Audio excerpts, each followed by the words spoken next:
Make some decisions, and I think that the leadership that we're looking for has to come from business.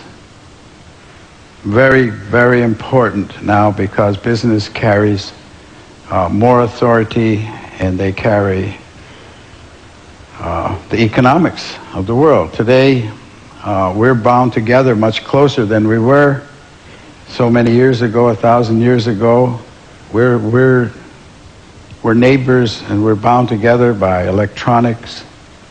We're bound together by technology. And the world has become, quote, a market. And it's this market that we have to deal with.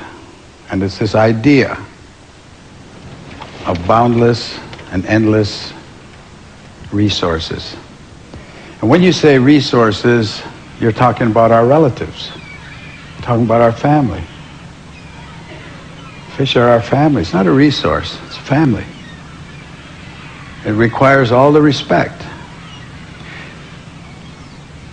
The structure of the world itself is such.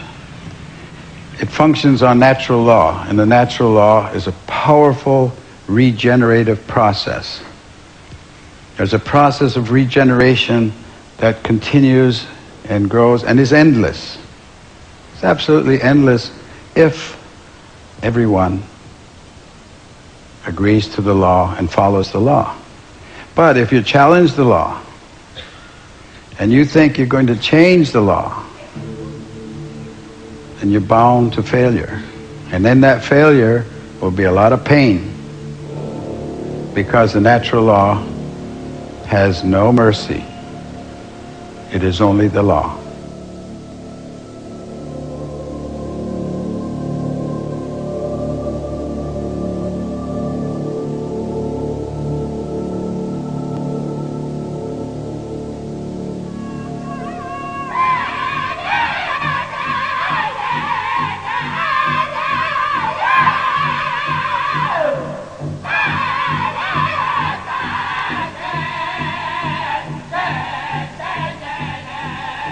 The earth is all-powerful.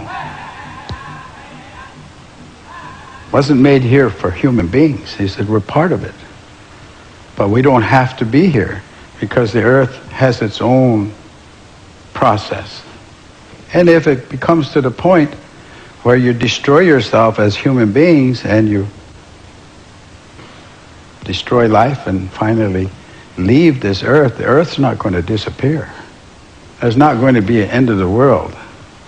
That's really a very interesting concept to us. No, the world won't end. People's life on it will. So it's not the end of the world you're talking about, it's the end of us.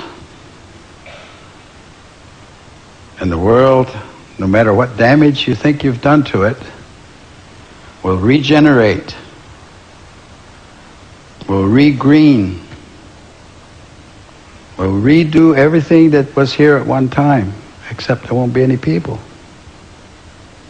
Because it's got all the time in the world. I said, now, as you're coming down the final stretch, you're racing towards the finish, and there is the stone wall, and you're not pulling your horse. You're not stopping. You're in fact accelerating. I said, now, that's the way I see the use of what you call resources. You're using them faster than they're reproducing.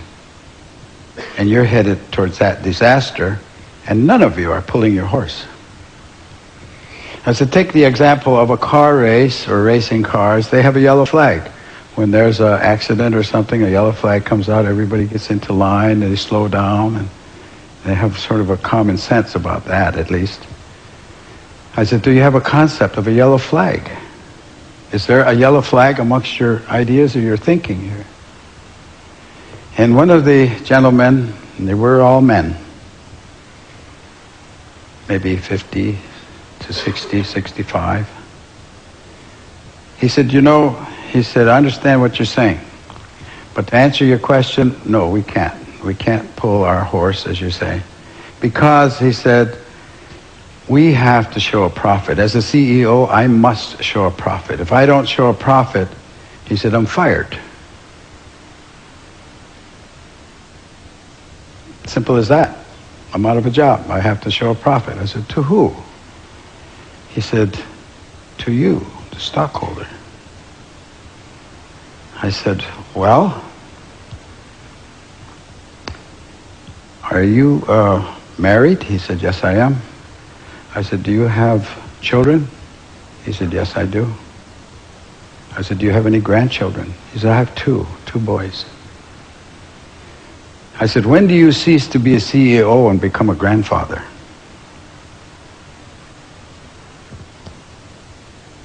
There was a lot of silence there, because that was a moral question. And if you don't have a moral question in your governing process, you don't have a process that's going to survive. That's the governing law, the moral question. You must have a moral society, or you won't have any.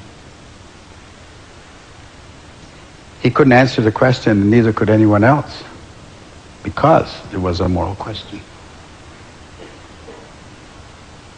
That's what we have to get back to. So they said, well, got kind of heavy silence there. So they said, look, you're a Indian, and we keep hearing about Indian prophecies. Can you give us a prophecy? Can you tell us a prophecy? And of course, I told him a lot, because I know a lot of them. But at that particular moment, I said, certainly I can. And I can guarantee it. I said, really? Well, what is it? I said, next year you'll meet and nothing will have changed. And again, there was silence. We're moving in a very direct line to that stone wall. I do not believe personally that we have passed the line or the point of no return. But we're approaching it. We're approaching it. And every day that you don't do what's right is a day that you've lost an option. And you're losing your options every day.